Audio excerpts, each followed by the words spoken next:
أفمن شرح الله صدره للإسلام فهو على نور من ربه.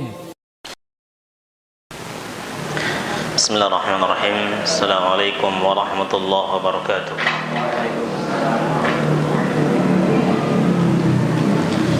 إن الحمد لله نحمده ونستعينه ونستغفره ونتوب إليه ونعوذ بالله من شرور أنفسنا وسيئات أعمالنا. من يهده الله فلا مضل له ومن يضلل فلا هادي له. أشهد أن لا إله إلا الله وحده لا شريك له وأشهد أن محمدا عبده ورسوله لا نبي بعده وصلى الله وسلم عليه وعلى آله وأصحابه ومن صار على نهجه إلى يوم القيامة. أما بعد.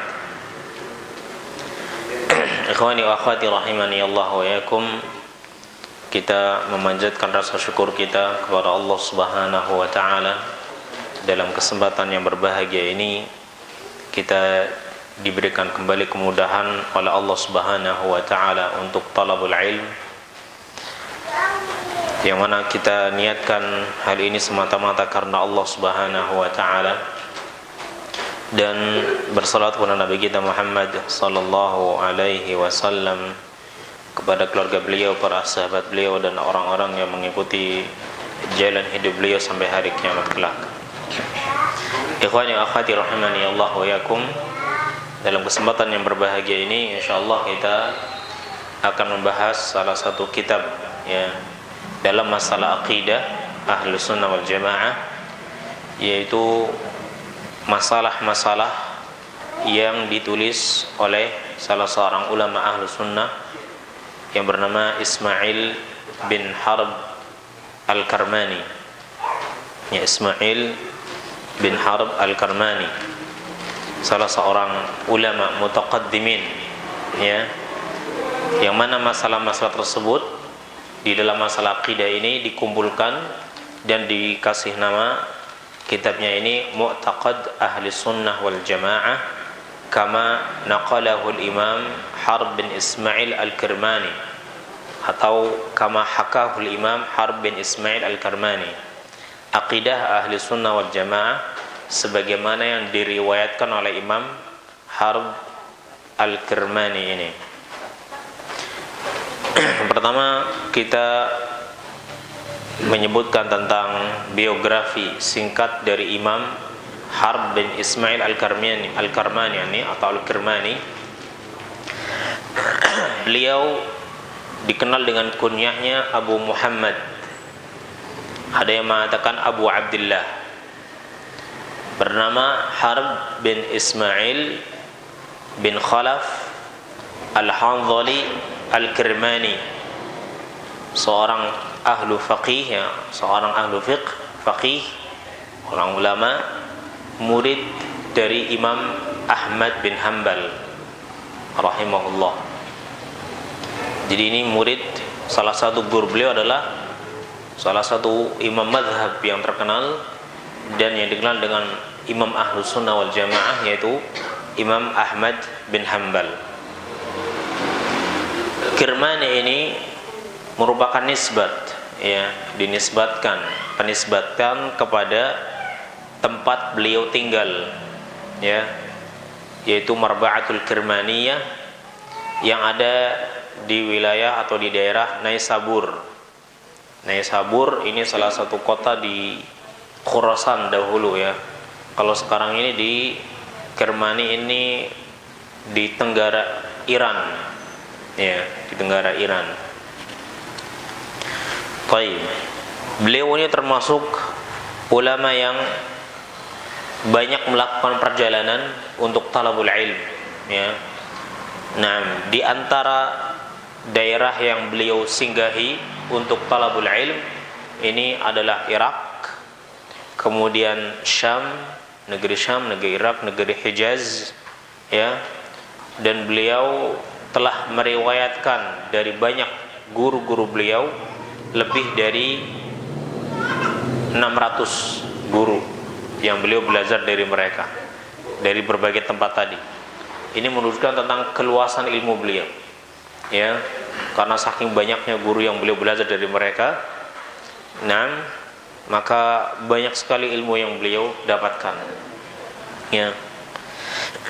Di antara guru-guru beliau yang paling banyak, ya, beliau ambil ilmu dari mereka dan paling terkenal itu diantaranya adalah Abul Walid At-Tayalisi, Abu Bakar Al-Humaidi, ya, Abu Bakar Al-Humaidi, ya, kemudian Abu Ubaid, kemudian Sa'id bin Mansur, Ahmad bin Hanbal, dan Ishaq bin Rahawai atau Rahawiyah.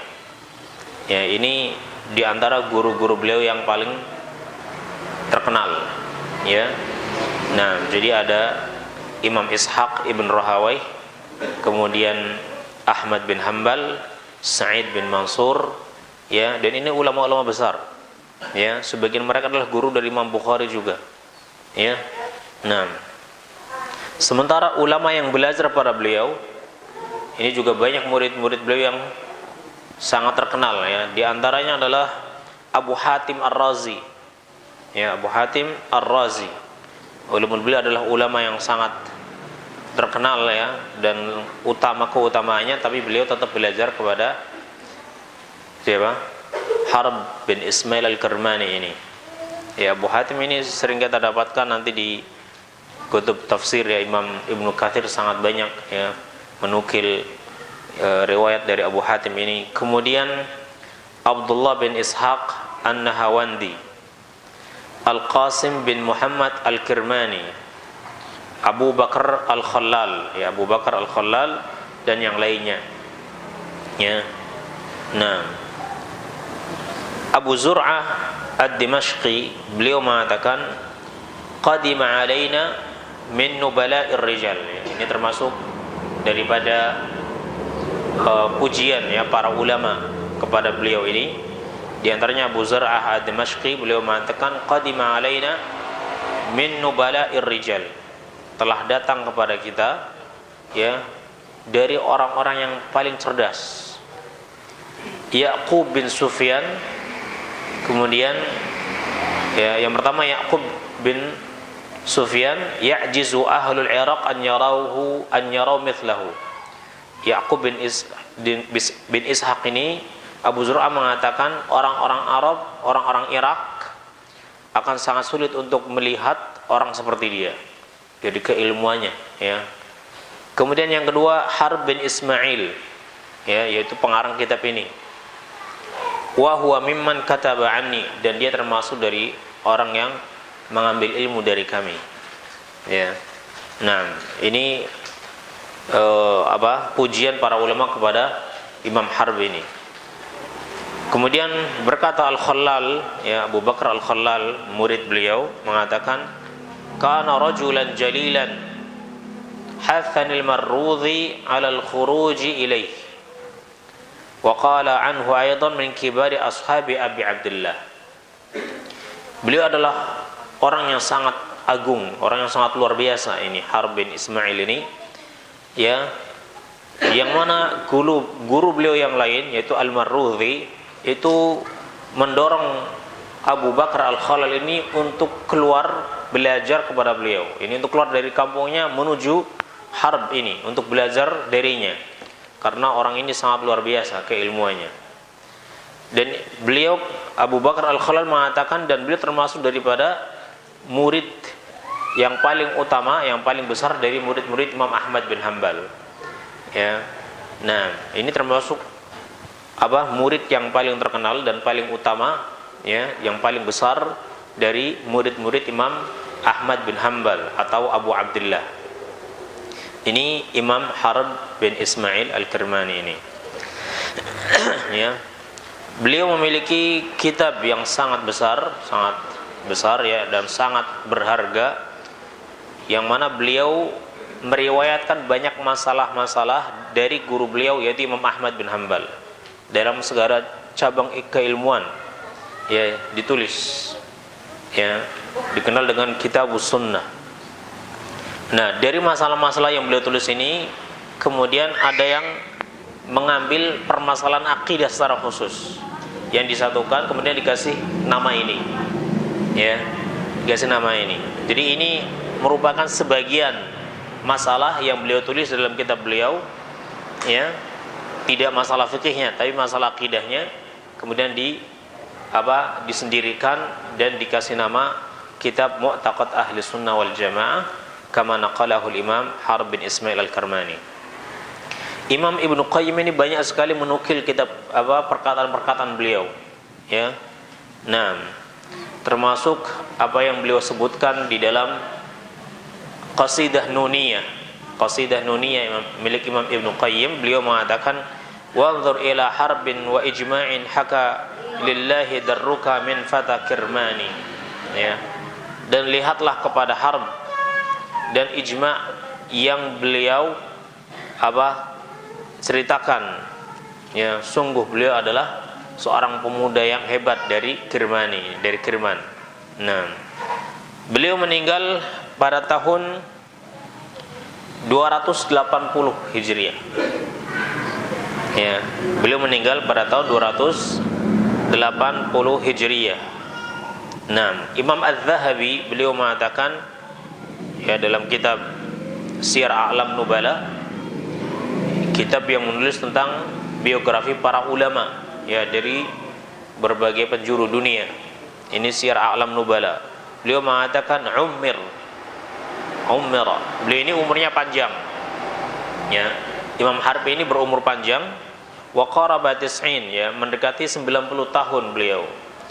Wa ma 'alimtu bihi ba'san, dan saya tidak mendapatkan masalah pada beliau, yakni tidak ada catat pada beliau rahimahullah taala. Maka kalau beliau meninggal dunia pada tahun 280 dan umur beliau sekitar 90 tahun, berarti kira-kira beliau lahirnya tahun berapa? Beliau meninggal dunia tahun 280-an. Beliau umurnya sekitar 90 tahun. Berarti beliau lahir tahun berapa kira-kira? 190-an. Jadi ini termasuk mutaqaddimin, ya, ulama-ulama yang mutaqaddimin, ya. Nah, baik. Ini biografi singkat tentang Imam Harb bin Ismail Al-Karmani ini, ya. Dan di antara kelebihan daripada kitab ini yang akan kita pelajari, di antara kelebihan dari kitab ini, yang pertama, bahwasanya kitab ini dikarang oleh ulama mutaqaddimin, ulama yang terdahulu, ya, yang jarang kita dapatkan buku-buku yang menyebutkan tentang akidah, ya. Nah, mulai dari ulama-ulama mutaqaddimin. Jadi ini termasuk daripada keutamaannya adalah dikarang oleh imam yang sangat awal-awal, yang mutaqaddimin, sehingga yang mana beliau itu jaraknya dengan Rasulullah SAW itu masih sangat dekat, ya, masih sangat dekat. Nah, dibanding ulama-ulama setelahnya tentunya, ya. Nah, beliau juga termasuk imam Ahlus Sunnah wal Jamaah dan murid dari Imam Ahlus Sunnah wal Jamaah, Imam Ahmad bin Hanbal yang paling terkenal, ya. Ini yang pertama. Kemudian beliau menyebutkan bahwasanya apa yang beliau tulis ini merupakan akidah ulama-ulama yang beliau ambil dari mereka. Dan di antara ulama-ulama yang beliau mengambil akidah ini dari mereka, yang sebagian kecil saja beliau sebutkan mereka, ya, di antaranya adalah Imam Ahmad bin Hanbal, yang mana semua kaum muslimin sepakat bahwa Imam Ahlus Sunnah adalah Imam Ahmad bin Hanbal, ya. Nah, pada saat itu karena kaum muslimin, ya, itu telah diuji oleh Allah Subhanahu wa taala, ya, dan diselamatkan oleh Allah Subhanahu wa taala dengan dua orang. Yang pertama, Allah selamatkan kaum muslimin dengan Abu Bakar radhiyallahu anhu. Ketika Nabi SAW meninggal dunia, maka terjadi kegoncangan, ya, banyak orang yang murtad, banyak orang yang keluar Islam, banyak orang yang mulai meninggalkan Islam, terutama kabilah-kabilah yang jauh dari Madinah, dan mereka juga orang-orang yang baru masuk Islam. Nah, sehingga ketika Nabi meninggal dunia goncang. Tapi karena teguhnya pendirian Abu Bakar radhiyallahu anhu, akhirnya beliau berhasil menyatukan kaum muslimin kembali, sehingga kaum muslimin selamat dari perpecahan. Kemudian yang kedua, ditolong oleh Allah dengan keteguhan Imam Ahmad bin Hanbal ketika terjadi fitnah khalqil Quran, khalqil Quran, di mana fitnah Mu'tazilah ini saat itu didukung oleh pemerintah. Nah, khilafah Bani Abbasiyah ini, yaitu fitnah mengatakan Al-Quran itu makhluk, bukan kalamullah. Kalau Al-Quran itu makhluk itu nggak ada yang sempurna. Berarti kalam Allah nggak sempurna, Al-Quran itu nggak sempurna. Kalau kitab Al-Quran nggak sempurna, berarti nggak bisa dijadikan sebagai pegangan karena nggak sempurna. Ya, ini konsekuensinya.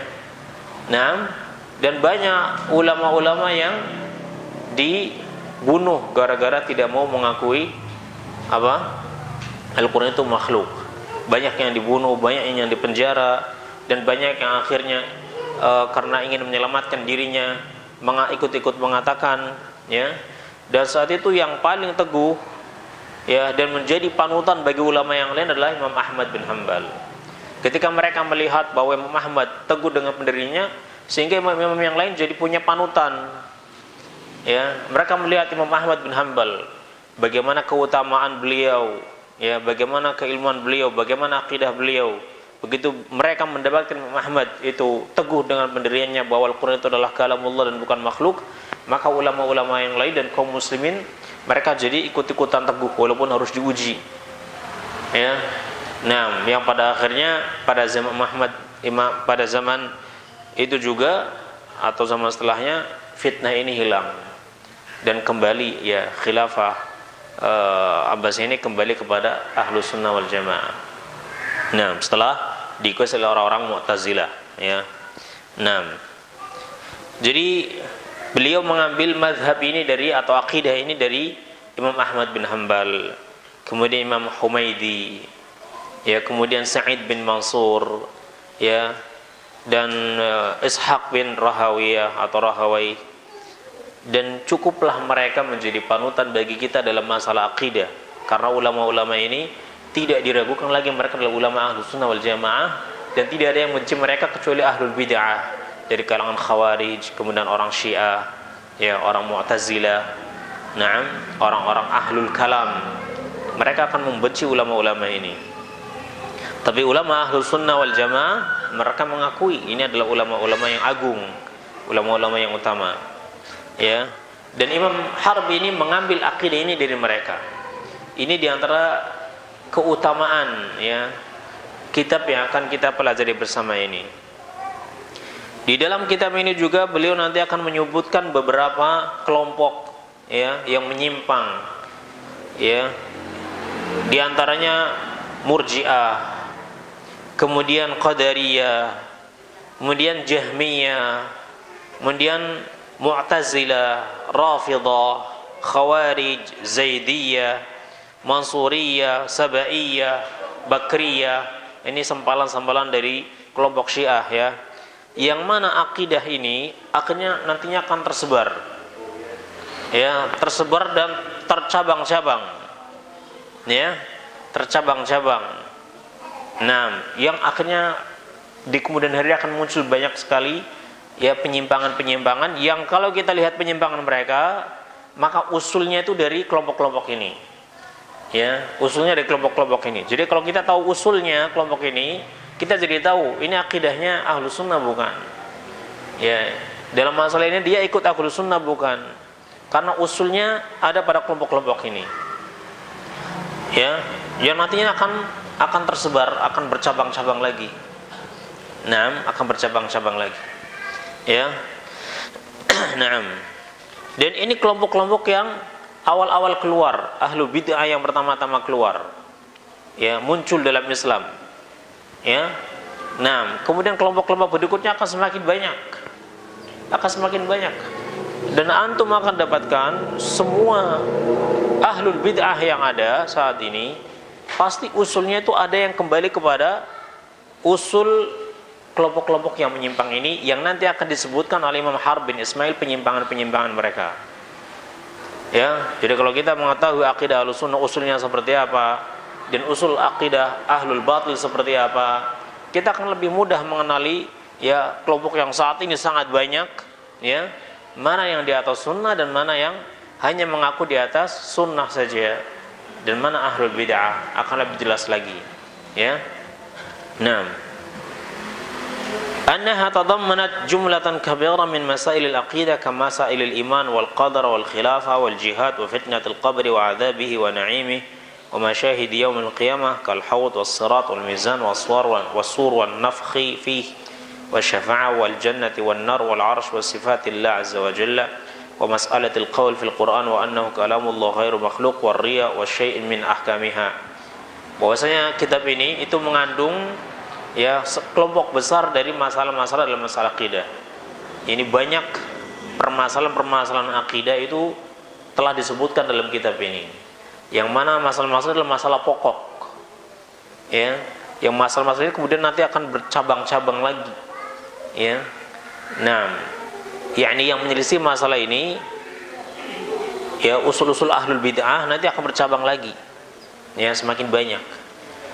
Akan dibahas masalah iman, masalah qadar, takdir, masalah khilafah, masalah jihad, masalah fitnah kubur dan azabnya serta nikmatnya, masalah tentang apa kejadian-kejadian di hari kiamat, kemudian masalah tentang haud, ya, tentang telaga, tentang sirat, tentang mizan, timbangan, tentang apa tiupan sangkakala, ya, kemudian tentang syafaat, ya, tentang surga dan neraka, tentang arsy, tentang sifat Allah, ya, kemudian masalah yang berkaitan dengan ucapan tentang Al-Quran bahwasanya dia itu kalamullah dan bukan makhluk, ya, kemudian tentang riya dan yang berkait dengan hukum yang berkaitan dengannya, permasalahan tentang perkataan atau apa, yakni keyakinan dalam masalah terhadap para sahabat Rasul SAW,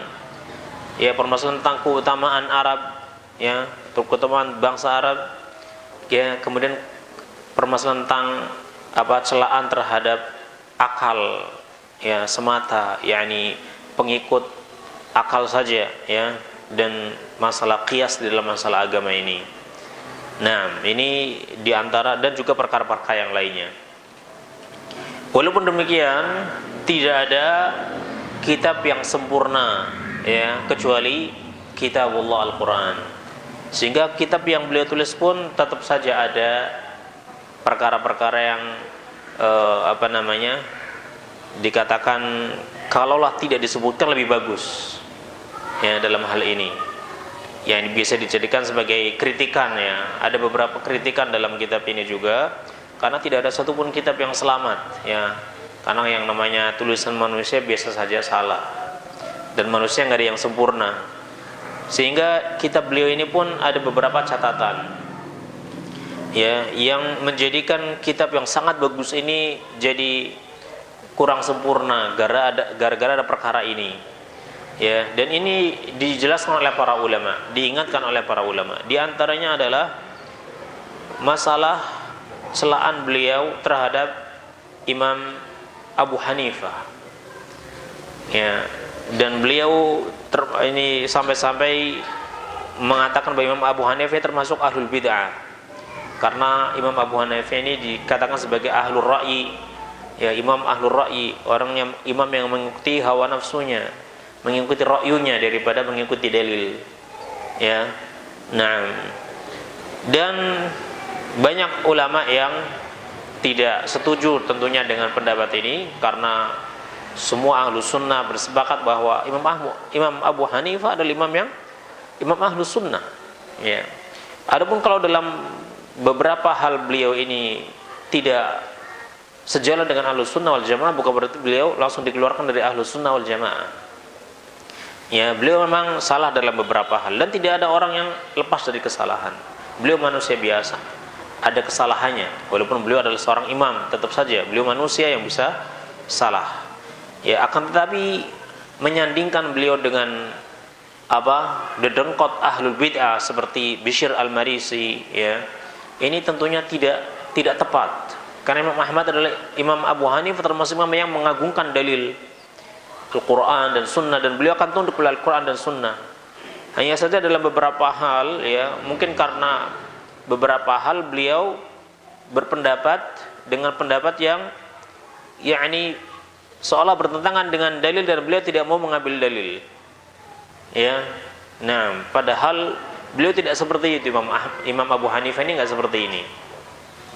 Ya, Imam Abu Hanifah ini nggak seperti ini.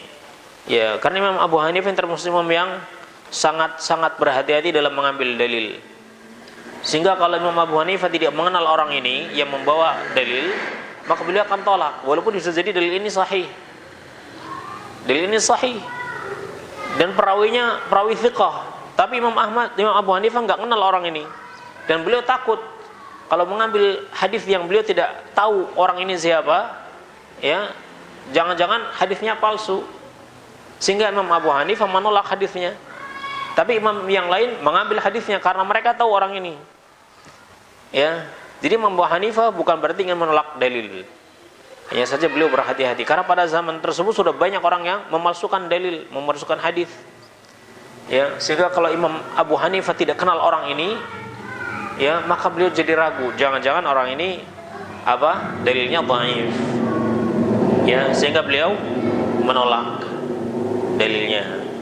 Nah, sementara orang ini dalilnya diambil oleh ulama yang lain, oleh Imam Ahmad, Imam Syafi'i misalnya, Imam Malik misalnya, ya, karena bagi mereka orang ini orang yang thiqah. Nah, dan banyak hal, karena banyak hal, ya. Jadi Imam Abu Hanifah kalaupun misalnya beliau salah, ya, dalam satu permasalahan, yang pertama jelas beliau adalah manusia yang tidak lepas dari kesalahan. Yang kedua, kalaupun beliau salah, beliau adalah seorang mujtahid, yang mana kalau salah mendapatkan satu pahala mujtahid itu. Ya. Nah, tapi tentunya kita tidak boleh mengikuti kesalahannya. Tapi kita tidak boleh mencela karena kesalahan tadi. Ya. Kita harus beradab dengan ulama. Ya, apalagi imam yang agung ini.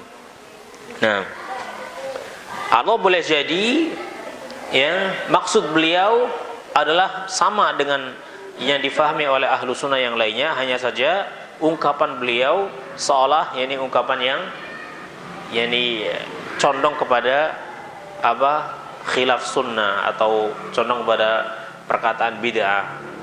Nah, yang paling terkenal misalnya dalam masalah masalah amal, ya, ini termasuk bagian daripada iman atau bukan. Sehingga Imam Abu Hanifah dikenal dengan murji'atul fuqaha, ya, dalam masalah ini. Nanti akan disebutkan, ya. Hanya saja pendapat ini sudah diluruskan oleh ulama-ulama setelahnya, seperti Imam Ibnu Qayyim, ya, juga meluruskan masalah ini. Kemudian juga, ya, imam-imam yang lainnya, ya, ini meluruskan permasalahan ini. Nah, kemudian ada juga di dalam kitab ini, yakni seperti yang saya katakan tadi, ada kalimat-kalimat yang seandainya dia tinggalkan kalimat ini akan lebih bagus. Karena kalimat ini tidak disebutkan oleh para salaf. Beliau mengungkapkannya dengan bahasa beliau, yang mana bahasa ini bisa saja rancu. Ini masalah bahasa yang mujmal dalam masalah hal ini, dan bisa rancu, bisa menyebabkan orang itu salah faham, ya. Dan ini bukan bahasanya para salaf, sehingga lebih baik ditinggalkan. Kalau ditinggalkan lebih utama, ya. Kalau ditinggalkan lebih utama. Nanti akan disebutkan, ya, di dalam kitab ini. Nah, baik. Ini diantara kritikan-kritikan yang disebutkan oleh para ulama tentang apa yang kurang di dalam kitab ini. Tapi ala kulli hal, bahwa kitab ini sangat agung, ya, sangat agung manfaatnya, dan secara umum kitabnya isinya adalah sangat-sangat bagus, ya. Walaupun tidak ada yang sempurna, kalau tulisan manusia yang ada yang sempurna, Tapi kalau dilihat ya di persentase, mungkin ini keutamanya adalah 98%, sementara 2%-nya itu ada sesuatu yang kurang tepat ya, 2%-nya. Nah, kalau boleh di persentase seperti itu. Artinya tetap saja jangan karena kekurangan ini akhirnya kita nggak mau mempelajarinya. Karena tidak ada kitab yang sempurna kecuali Al-Qur'anul Karim ya. Nah, usul Al-Qur'anul Karim. Bahkan Sahih Bukhari, Sahih Muslim tetap saja ada cacatnya ya. Tetap saja ada cacatnya. Dan ini dijelaskan oleh para ulama. Ya, dijelaskan oleh para ulama. Baik. Ikhwani wa akhwati rahimani Allah wa yakum.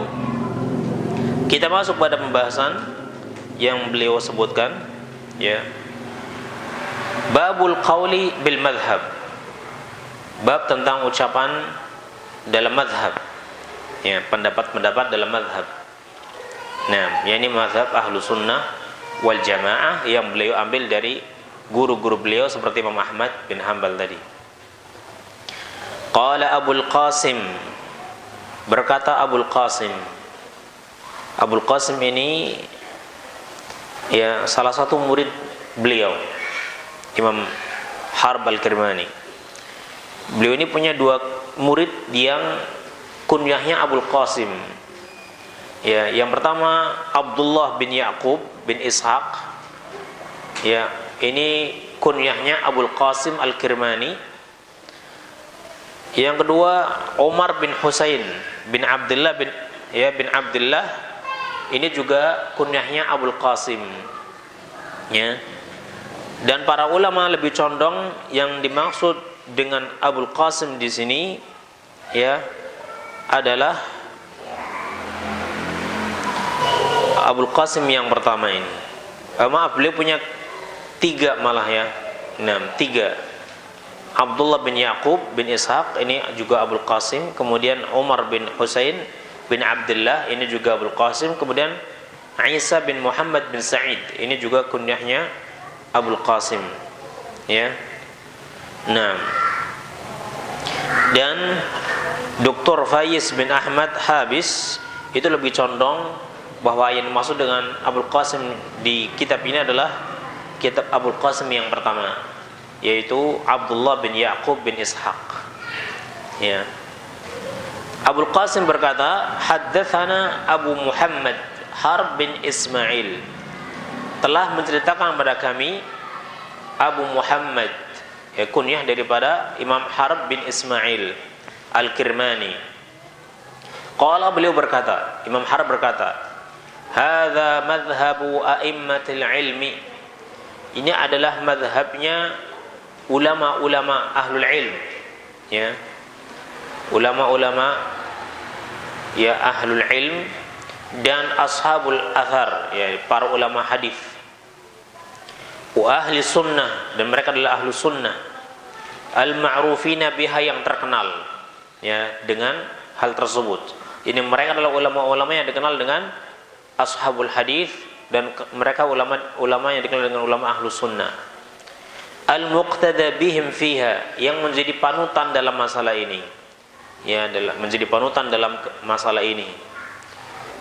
Min ladun ashabin Nabi sallallahu alaihi wasallam ila yaumina hadza, sejak zaman sahabat Nabi sallallahu alaihi wasallam sampai hari kita ini. Hari ini ya, hari kita ini. Ini adalah akidah ya ulama-ulama dari kalangan para sahabat sampai ulama-ulama saat ini. Ini ulama saat beliau. Ya. Nah. Wa adraktu man adraktu min ulamai ahli Iraq, dan saya telah mendapatkan dari orang-orang yang saya dapatkan dari ulama Irak, ulama Hijaz, ulama Syam, dan yang lainnya, yang mana mereka bersepakat dalam masalah ini ya, yang mana mereka bersepakat dalam masalah ini. Ini semua ulama yang beliau dapatkan dari ulama ahlu sunnah, baik yang berada di Irak, baik yang berada di Syam, baik yang berada di Hijaz, dan di tempat-tempat yang lain yang beliau berkunjung ke sana dan belajar dari mereka. Mereka akidahnya sama ya, dan akidah ini akan beliau sebutkan di dalam kitab ini. faman khalafa syai'an min hadhihi al-madhahib aw ta'ana fiha aw 'aba qailaha fahuwa mubtadi'un kharijun 'anil jamaah. Dan orang yang menyelisihi ya sesuatu dari pendapat-pendapat ini, atau mencacati pendapat ini, atau mencela orang yang berpendapat dengan pendapat ini, maka dia itu ahlul bid'ah ya, yang keluar dari jamaah kaum muslimin, yang keluar dari ahlus sunnah wal jamaah ya. Zailun an manhajis sunnah was sabilil haq, dia tergelincir dari jalan sunnah dan jalannya hak ya, dari jalan sunnah dan jalan yang hak. Nah, beliau katakan demikian karena apa yang beliau sampaikan itu hanyalah riwayat yang beliau dapatkan dari guru beliau, yang guru beliau mendapatkan dari guru-gurunya sampai kepada para sahabat, dan tentunya para sahabat dari mana? Dari Rasulullah sallallahu alaihi wasallam. Kemudian beliau mengatakan wa huwa madhhabu Ahmad, dan inilah pendapatnya Imam Ahmad, wa Ishaq bin Rahawai, Ishaq bin Ibrahim bin Makhlad ya, Ishaq bin Ibrahim bin Makhlad yang lebih dikenal dengan Ishaq ibn Rahawai atau Rahawiyah. Kemudian Abdullah ibn Zubair al-Humaidi, Sa'id bin Mansur, dan yang lainnya ya. Beliau mengatakan bahwasanya akidah ini beliau ambil dari Imam Ahmad. Imam Ahmad adalah Abu Abdullah Ahmad bin Muhammad bin Hanbal, yang beliau meninggal dunia pada tahun 241 Hijriah ya. Imam Ahmad ini meninggal tahun 241 Hijriah. Nah, Imam Harb ini lahir tahun 190 Hijriah ya. Nah, jadi pasti beliau mendapatkan Imam Ahmad. Dan Imam Harb ini meninggal dunia 40 tahun kemudian ya, atau 40 tahun kemudian.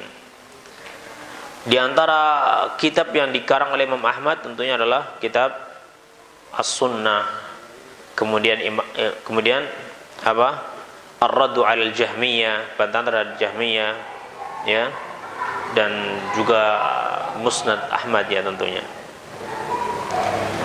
Kemudian beliau juga mengatakan akidah ini beliau juga ambil dari Ishaq ibn Ibrahim bin Makhlad, yang dikenal dengan Ishaq ibn Rahawiyah ya, yang mana beliau adalah salah satu imam kaum muslimin dan salah satu ulama mereka yang paling luas ilmunya ya.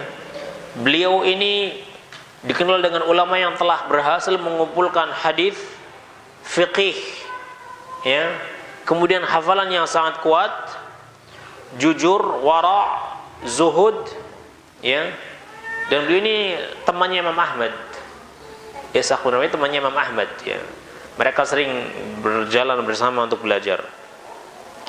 Ya, beliau belajar ke ulama-ulama Irak. Imam Ishaq ini, Ishaq ibn Rahawiyah ini belajar di ulama Irak, ulama Hijaz, ulama Yaman, ulama Syam. Dan beliau mendengar dari Sufyan ibn Uyainah. Ya, mengenal Sufyan ibn Uyainah. Nah, kemudian Waqi' ibn al-Jarrah, ini guru-guru Imam Ishaq bin Rahawiyah ya, Sufyan bin Uyainah, kemudian Waqi' ibn al-Jarrah ya, dan orang-orang yang sezaman dengan beliau. Di antara murid-murid beliau adalah Imam Bukhari dan Imam Muslim. Ya, Imam Bukhari, Imam Muslim belajar pada Imam Ishaq bin Rahawiyah.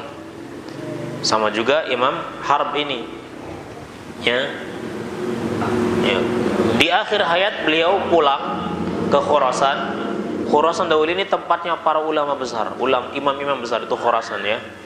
Sebelum terjadi gempa yang sangat besar ya, di tahun sekitar 500-an Hijriah, kemudian dihancurkan oleh orang-orang Mongol ya Khurasan ini. Tadinya Khurasan ini adalah tempatnya para ulama besar ya.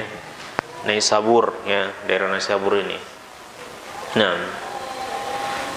ya, beliau Imam Ishaq ini meninggal dunia tahun 238 Hijriah. Ya, 3 tahun sebelum Imam Ahmad meninggal, Imam Ishaq meninggal. Ya. Kemudian beliau juga mengatakan, saya juga mengambil akidah ini dari Abdullah bin Zubair Al-Humaidi. Ya, lebih dikenal dengan Imam Humaidi. Ya, jadi akidah ini beliau juga mengambilnya dari Imam Al-Humaidi. Imam Humaidi juga seorang faqih. Ya, Abdullah bin Zubair bin Isa bin Ubaidillah Abu Bakar Al-Qurashi Al-Humaidi Al-Makki. Ya, di antara kitab yang beliau berikan adalah Al-Musnad, Musnad Humaidi. Ya. Nah, beliau meriwayatkan dari Ibrahim bin Sa'ad, kemudian dari Sufyan ibn Uyainah, ya, kemudian dari Waqi', dan juga dari Syafi'i dan yang lainnya. Ya, ini Imam Humaidi. Dan di antara murid beliau adalah Imam Bukhari, ya, Abu Zur'ah Ar-Razi, ya, Az-Zuhali dan yang lainnya. Imam Abu Hatim mengatakan athbatun nas fi Ibnu Uyainah Al-Humaidi. Orang yang paling, ya, sabat, ya, orang yang paling sabat, orang yang paling sahih dalam pandangan Imam Ibnu Uyainah adalah Imam Humaidi. Ya. Nah, dan beliau merupakan apa? Pentolannya murid-murid Imam Ibnu Uyainah. Sufyan Ibnu Uyainah itu punya banyak murid, dan yang menjadi pemimpinnya yang paling utama dari murid-murid tersebut adalah Imam Humaidi. Ya. Nah, dan beliau adalah imam yang sangat thiqah, sangat kuat, sangat terpercaya. Imam Bukhari sampai mengatakan Humaidi imamun fil hadis. Al-Humaidi ini adalah imam dalam bidang hadis. Ya, dan dari beliau Imam Harb menukil akidah ini. Ya. Kemudian di antara yang beliau sebutkan Imam Sa'id bin Mansur. Ya. Sa'id bin Mansur. Sa'id bin Mansur bin Syu'bah Abu Uthman Al-Khurasani. Ya, beliau punya kitab As-Sunan. Naam.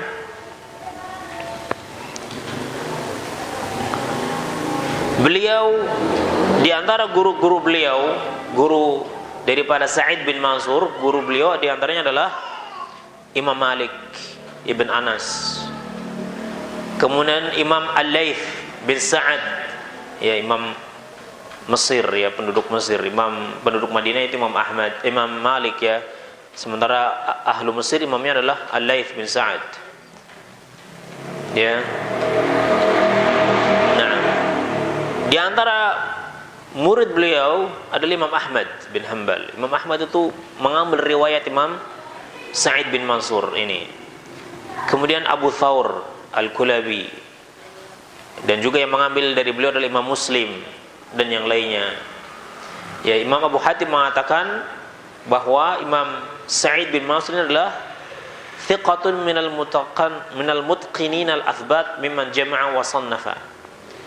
Ini orang yang sangat thiqah, terpercaya, yang sangat mutqin, ya, dan sangat thabat, ya, sangat kokoh, ya, sangat sahih. Beliau termasuk orang yang banyak mengumpulkan hadis dan juga termasuk orang yang banyak mengarang kitab. Imam Harb sendiri beliau mengatakan tentang gurunya ini Sa'id bin Mansur, ya, amla alaina Sa'id bin Mansur nahwan min 10,000 hadis min hifdhihi.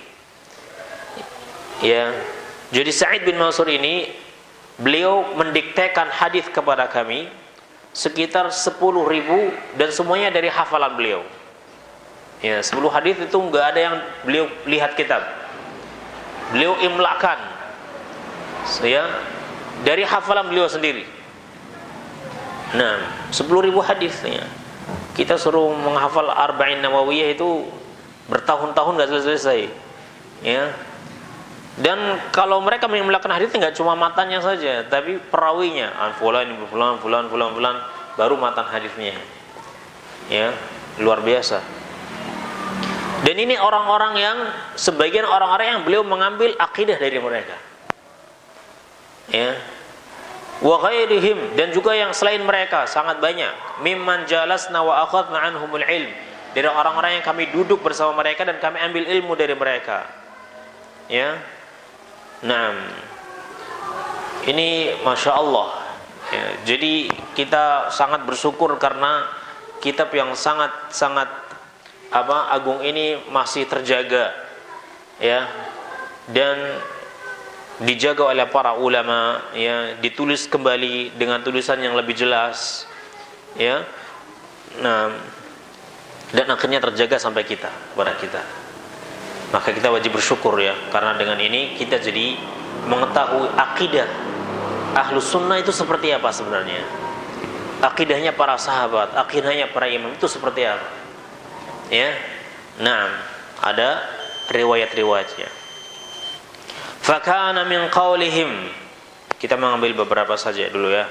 Fakana min qaulihim, dan di antara ucapan mereka, ya, di antara apa yang mereka katakan, ya, ulama-ulama tadi, bahwa al-imanu qaulun wa amalun wa niyatun wa tamassukun bisunnah.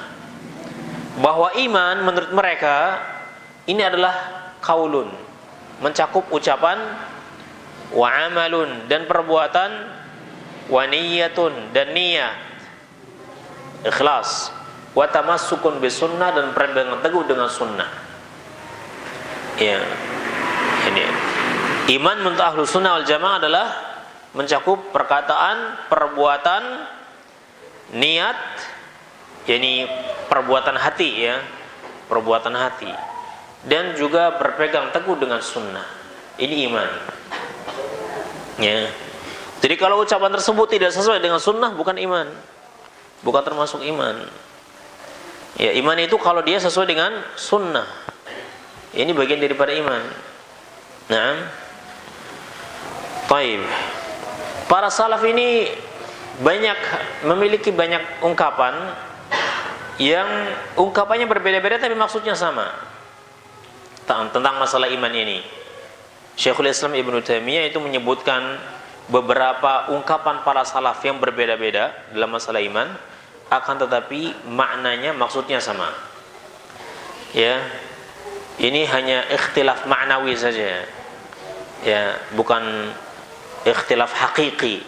Ya, tapi hanya ungkapan saja yang berbeda tapi maksudnya sama.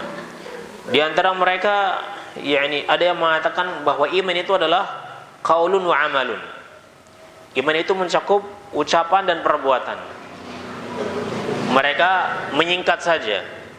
Ya, qaulun wa amal. Iman itu adalah ucapan dan perbuatan. Ucapan itu, ya, perbuatan itu ada perbuatan zahir, ada perbuatan hati. Ya, perbuatan itu mencakup perbuatan zahir seperti salatnya, puasa, haji, zakat, ya, tersenyum, ini kan iman, bagian daripada iman. Kemudian perbuatan hati seperti takut, ya, cinta, tawakal, ya, malu, ya, ini perbuatan hati.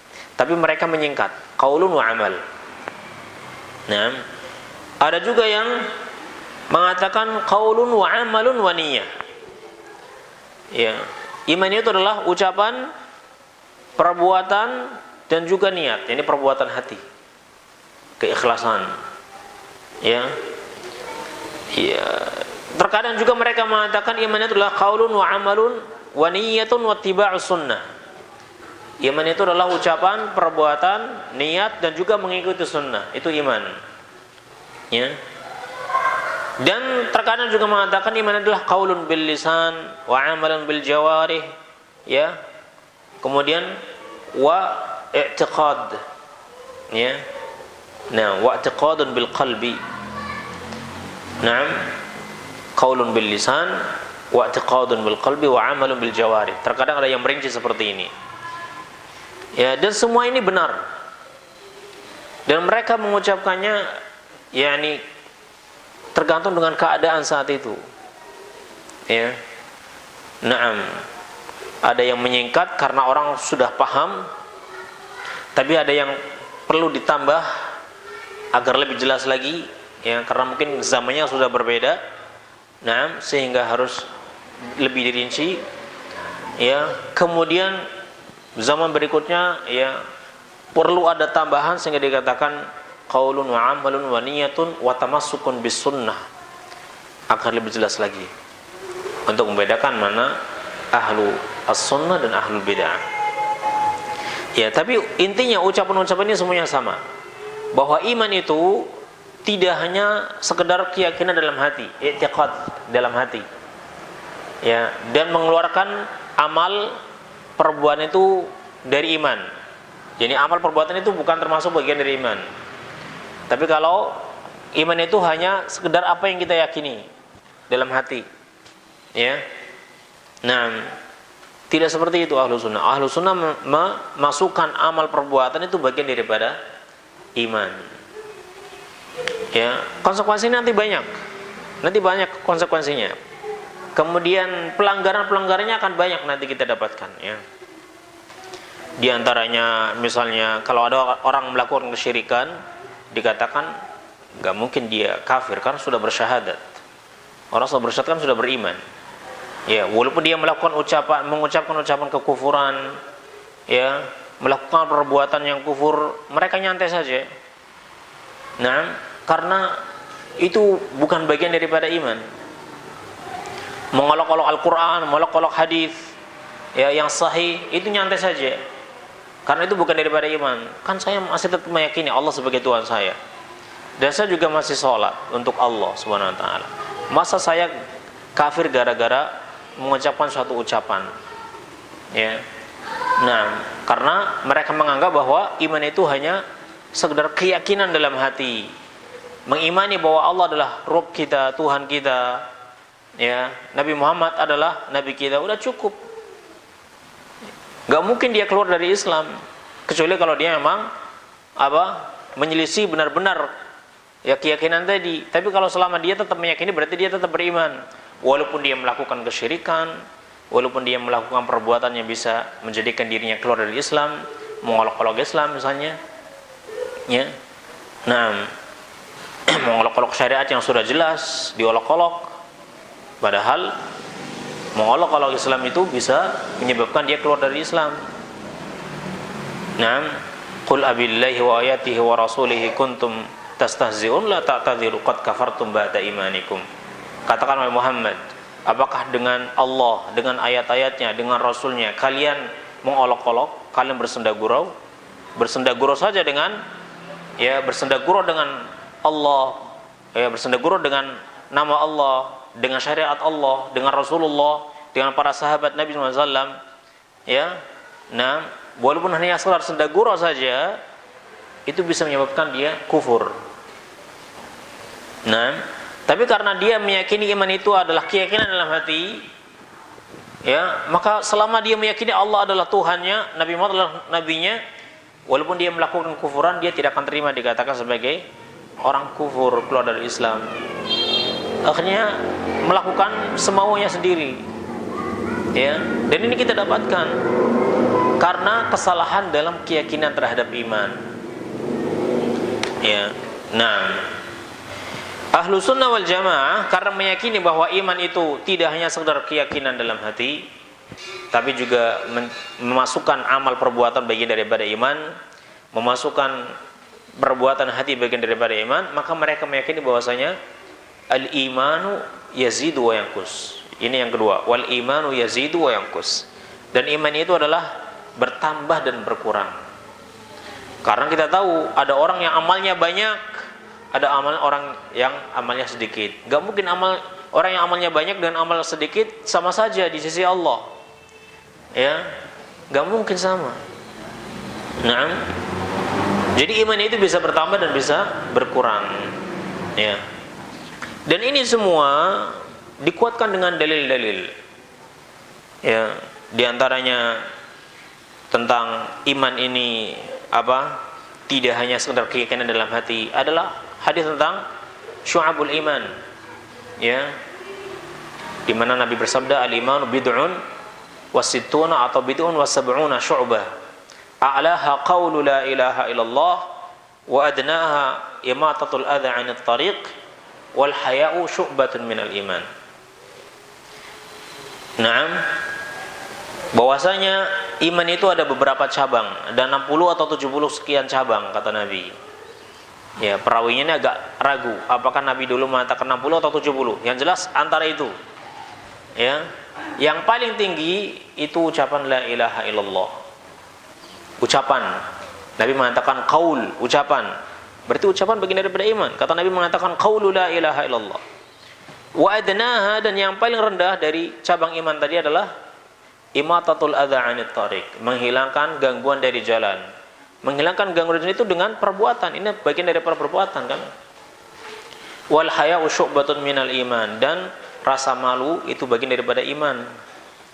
Ya, rasa malu bagian daripada iman. Rasa malu itu perbuatan hati, bagian daripada iman. Ya. Nah, dan di dalam nas-nas, di dalam dalil-dalil, salat itu terkadang disebut dengan iman. Ya. Dalam surat Al-Baqarah misalnya ya, ketika Nabi SAW meminta untuk dipindahkan kiblatnya dari Baitul Maqdis menjadi ke Ka'bah. Ya. Nah, maka apa? Akhirnya Allah Subhanahu wa taala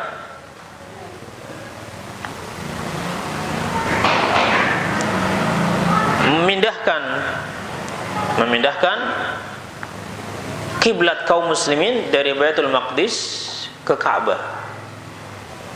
Ya. Kemudian orang-orang Yahudi, orang-orang Nasara bertanya, mereka mengatakan, kalau begitu selama ini sholat mereka salah dong, nggak ada pahalanya dong. Karena Nabi Muhammad telah salah, ya, menghadap ketika sholat, ya, jihadnya itu salah. Nah, arahnya salah. Terus sholat-sholat yang dahulu yang dilakukan, ya, sebelum mereka menghadap Ka'bah, bagaimana keadaannya? Berarti sholatnya salah. Ya, maka oleh Allah Subhanahu wa taala disebutkan, ya, dijelaskan tentang hal ini.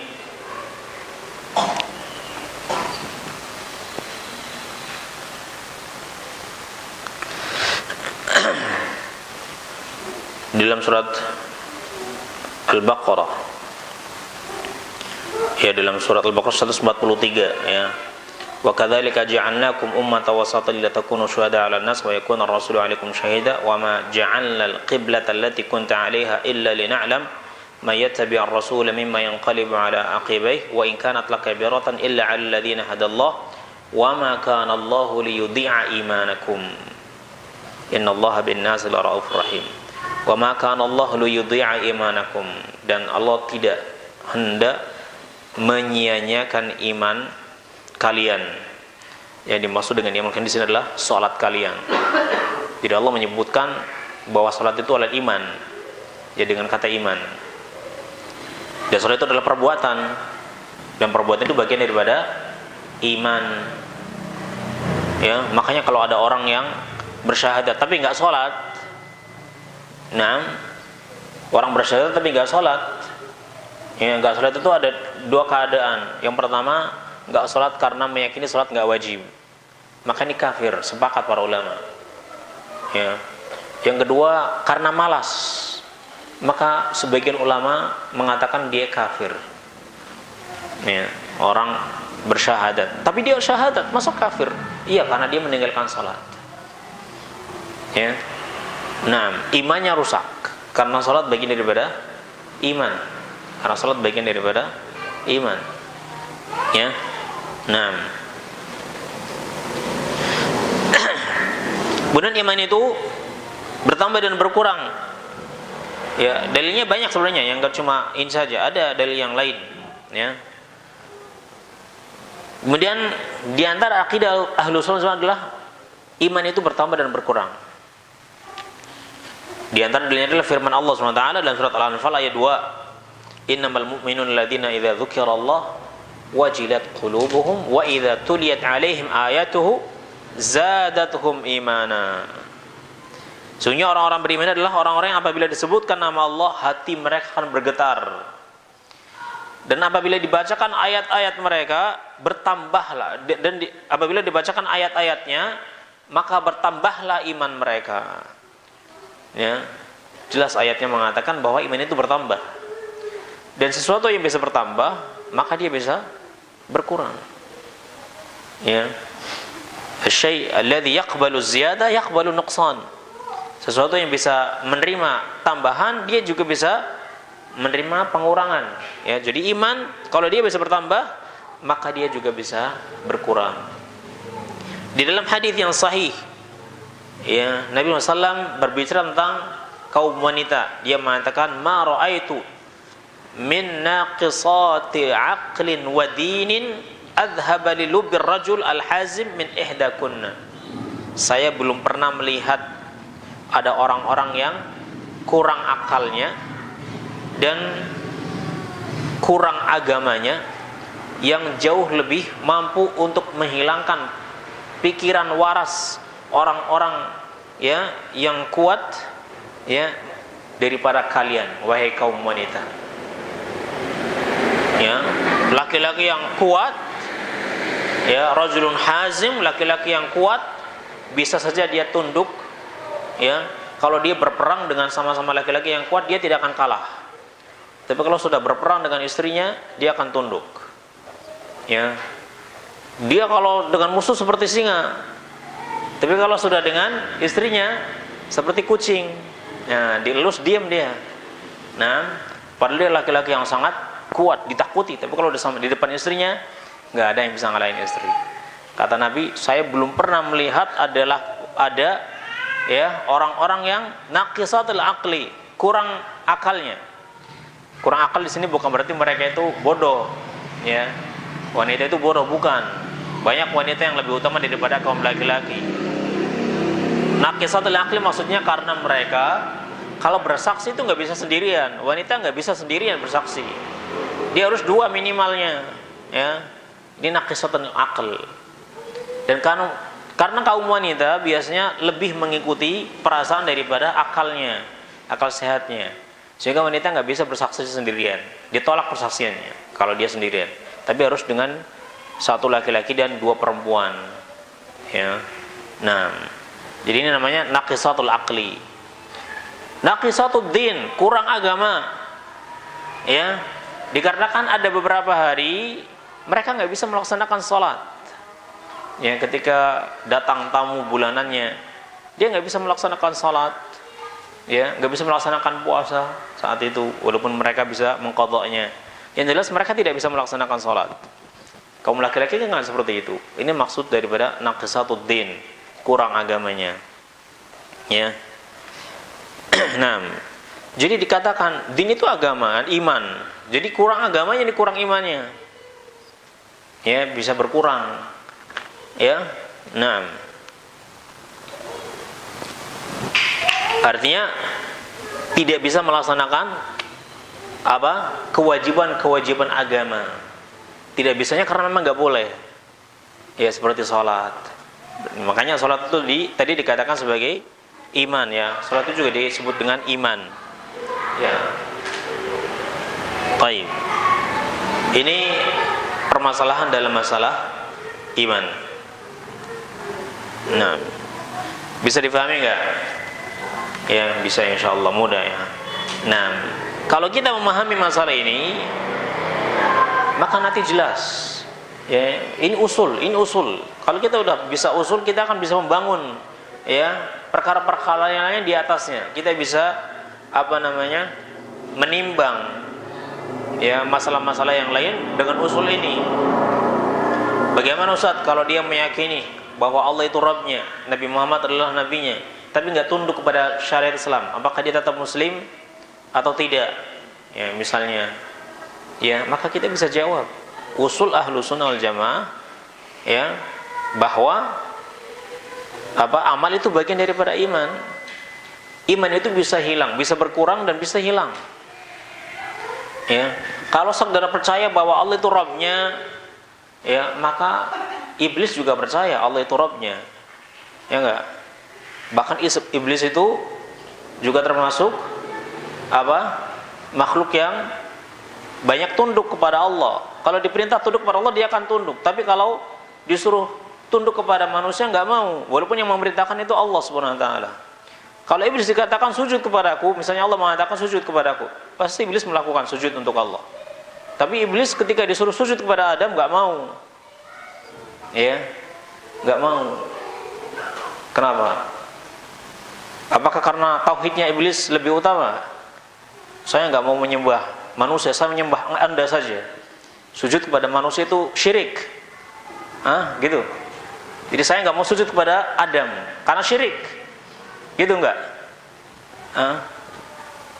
Enggak ya. Karena sujud kepada Adam itu bukan sujud ibadah. Ya. Sujud ini saat itu sujud untuk syariat orang sebelum kita boleh. Ya, untuk selain Allah ya. Dan ini maksudnya apa namanya? Sujud bukan ibadah, sujud pengagungan, sujud penghormatan. Ya, sujud penghormatan untuk kaum sebelum kita masih boleh, tapi sujud saat ini nggak boleh. Walaupun menghormati nggak boleh. Sujud kepada manusia walaupun dalam rangka menghormati nggak boleh. Ya. Karena Nabi mengatakan kalau saja saya dibolehkan untuk memerintahkan seorang sujud kepada orang lain, maka saya akan perintahkan para istri untuk sujud kepada suaminya. Karena saking besarnya hak suami atas istri. Tapi karena sujud ini sudah menjadi kekhususan Allah saat ini, maka kita nggak boleh sujud.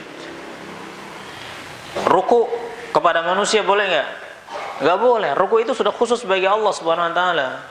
Maka antum nggak boleh berjalan di depan orang sambil ruku. Ya. Ini kan dulu tradisi orang-orang Jawa. Dalam rangka menghormati, lewat depan orang yang lebih tua kita nunduk ya, merunduk, ya nggak? Nah, itu penghormatan untuk orang-orang Jawa dahulu. Tapi ruku ini sudah khusus sebagai Allah, maka nggak boleh antum lewat di depan orang kemudian sambil ruku, nggak boleh. Ini khusus sebagai Allah SWT. Dan jangan dikatakan atas nama budaya, ini kan sudah budaya kita. Ya, budaya yang salah harus kita rubah. Ya, nah harus kita rubah. Dan bukan berarti kalau kita merubah berarti kita nggak sopan pada mereka. Masih ada yang dengannya kita bisa menunjukkan kesopanan kita, ya. Nah, mengucapkan salam, menyalaminya misalnya. Oh, itu nggak sombong sama orang tua, itu namanya takabur, sombong, ya, sombong amat. Nah, begitu kata iklannya, ya. Nah, harus lewat depan orang tua harus nunduk, itu baru namanya hormat. Itu bukan hormat, itu salah, kelewatan. Justru lebih bagus adalah kita mengucapkan salam, ya, assalamualaikum, bersalaman. Kan kalau salaman berguguran dosa-dosa kita kan. Tapi kalau kita tunduk di depan, dia semakin sombong, semakin tinggi. Ya, antum harus rukuk dong di depan saya. Nggak sopan itu namanya, sombong dia. Nah, dosa dapat ya, nggak berguguran. Tapi kalau kita ketemu dengan orang, kita salaman, ya, ucapkan assalamualaikum, ya, maka lebih utama dapat doa kebaikan, kemudian dosa-dosa juga pada berguguran. Nah, jadi iblis ahli tauhid bukan? Karena iblis nggak mau sujud kecuali kepada Allah Subhanahu Wa Taala. Gitu. Tidak imam ahlul kufur itu iblis. Kufurnya di mana? Apakah iblis tidak percaya Allah itu sebagai Rabbnya? Tidak. Iblis kalau bersumpah aja dengan nama Allah ya, dengan sifat Allah iblis bersumpah. Kalau sekarang manusia bersumpah kadang dengan selain Allah, iblis bersumpahnya dengan sifat Allah. Qala fa bi'izzatika la ughwiyannahum ajmain. Iblis mengatakan demi izzahmu. Ya, sifat Allah itu. Iblis bersumpah dengan sifat Allah. Sekarang manusia demi dirimu, demi langit, demi bumi, demi fulan, demi syekh fulan. Jadi bagusan mana nih? Ya. Iblis lebih tahu tentang Allah Subhanahu Wa Taala. Tapi apakah iblis disebut sebagai makhluk beriman? Tidak. Ya, karena iblis tidak tunduk kepada Allah Subhanahu Wa Taala. Ya, tidak tunduk kepada Allah Subhanahu wa taala. Sombong, dikatakan sombong. Disuruh oleh Allah, kamu sujud kepada Adam. Dan sujud ini bukan sujud ibadah, sujud takrim, sujud penghormatan. Para malaikat sujud, ya, karena perintah Allah Subhanahu wa taala. Makanya ketika Umar bin Khattab radhiyallahu anhu mencium Hajar Aswad, beliau mengatakan, inni la a'lam annaki hajarun la tanfa'u wa la tadur. Walaula anni ra'aitu Rasulullah sallallahu alaihi wasallam qabbalaki ma qabbaltuki. Ya, saya benar-benar yakin kalau Anda ini wahai Hajar, ya, kamu itu tidak bisa memberikan manfaat dan juga tidak bisa memberikan mudarat. Kamu ini batu. Ya. Kalau bukan karena saya melihat Nabi menciummu, saya enggak akan menciummu. Jadi Umar mencium Hajar Aswad karena apa? Ittiba' lin Nabi, mengikuti Nabi sallallahu, ya, mengikuti Nabi sallallahu alaihi wasallam. Nah, sekarang ada orang-orang yang orang Islam itu orang-orang musyrik. Kenapa? Karena mereka menyembah batu. Batu Ka'bah dikelilingi, ya. Itu kan musyrik. Kata orang bodoh, ya. Kita tidak menyembah Ka'bah, kita menyembah Rabbul Ka'bah. Kita menyembah yang punya Ka'bah ini, karena yang punya Ka'bah yang menyuruh kita melakukan tawaf. Kalau bukan Rabbul Ka'bah yang menyuruh kita nggak akan tawaf. Ya, kita tawaf itu bukan karena kita ingin mengagungkan batu ini, tapi karena kita sedang ingin mengagungkan Rabbul Ka'bah, ingin mengagungkan pemilik Ka'bah ini, ya, dengan cara taat kepada perintahnya. Ya, taat pada perintahnya. Nah, maka orang-orang yang mencium Hajar Aswad itu juga karena ingin mengikuti Nabi sallallahu alaihi wasallam. Bukan semata-mata karena ingin mengagungkan Hajar Aswad, dan itu enggak boleh mengagungkan Hajar Aswad. Tapi kita ingin mengagungkan sunnah Nabi dengan mengikuti apa yang beliau lakukan, ya, dan beliau perintahkan. Begitu, ya. Nah, jadi iman ini jelas, Islam ini jelas.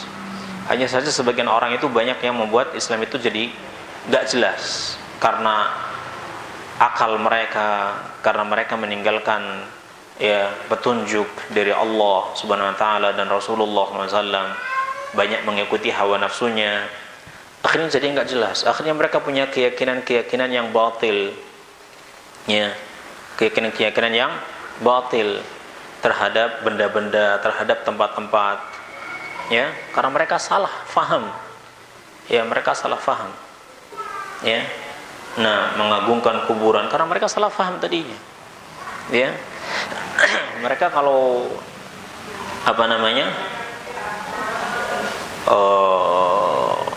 mencium Hajar Aswad misalnya, karena meyakini ini adalah Hajar ini, batu ini adalah batu yang sangat mulia, ya. Kemudian dia banyak memberikan manfaat. Nah, kemudian akhirnya dia mencium, bukan karena ingin mengikuti Nabi sallallahu alaihi wasallam. Batu ini enggak ada mulianya sama sekali. Ya, batu itu menjadi mulia, ya, bagi orang-orang yang menciumnya karena ingin mengikuti Nabi sallallahu alaihi wasallam. Bukan semata-mata meyakini batu ini adalah batu yang mulia, ya. Kemuliaan ini karena Nabi dahulu menciumnya. Kalau bukan karena Nabi menciumnya, dia nggak akan ada artinya sama sekali, ya. Maka setiap orang Muslim yang dia ingin mencium batu itu, dia niatkan dalam rangka mengikuti Nabi Sallallahu Alaihi Wasallam, bukan karena meyakini batu ini banyak memberikan manfaat, ya, bukan, tapi karena ingin mengikuti Nabi Sallallahu Alaihi Wasallam. Tapi sebagian orang tidak tahu masalah ini, ya, sehingga mereka itu mungkin batu Hajar Aswad ini, kalau dia di luar Ka'bah mungkin sudah banyak coretan-coretan tangan manusia, ya kan? Ya, seperti di Jabal Rahmah itu batu semuanya nggak ada yang mulus, banyak tulisan tangan manusia, banyak tulisan Indonesia, orang Melayu itu banyak, ya, fulan dan fulana, semoga langgeng misalnya, Ya, yang sempat ke sana ya, dan semoga kita semua dimudahkan untuk ziarah ke sana ya, berkunjung ke sana. Itu lihat banyak tulisan ya, banyak tulisan di sana. Itu Hajar Aswad kalau misalnya ditaruh di sini nggak selamat, pasti banyak tulisan. Ya, nggak paham mereka dalam beribadah. Mereka meyakini ya bahwa tempat-tempat ini ya, batu-batu ini yang ada di tempat itu menjadi batu mulia, sehingga kalau ditulis namanya ini apa, jadi langgeng, kemudian atau mungkin usahanya jadi lancar ya, karena mereka udah biasa melakukan seperti ini di negerinya ya, di kuburan udah biasa seperti itu. Ini akidahnya salah ya. Nah, nggak paham ya. Nah, kita ke tempat itu dalam rangka beribadah kepada Allah, mengikuti sunnah Nabi SAW. Karena dahulu Nabi melakukan di situ, dan Nabi pasti melakukannya karena perintah dari Allah Subhanahu Wa Taala. Ya, itu yang menjadikan tempat itu mulia. Ya, karena digunakan untuk beribadah kepada Allah Subhanahu Wa Taala dan dipilih oleh Allah untuk beribadah di situ. Ya, itu yang menjadikan itu mulia, bukan karena semata-mata karena batunya, ya, yang mulia-mulia di situ sehingga dipilih. Tidak, ya, tidak seperti itu.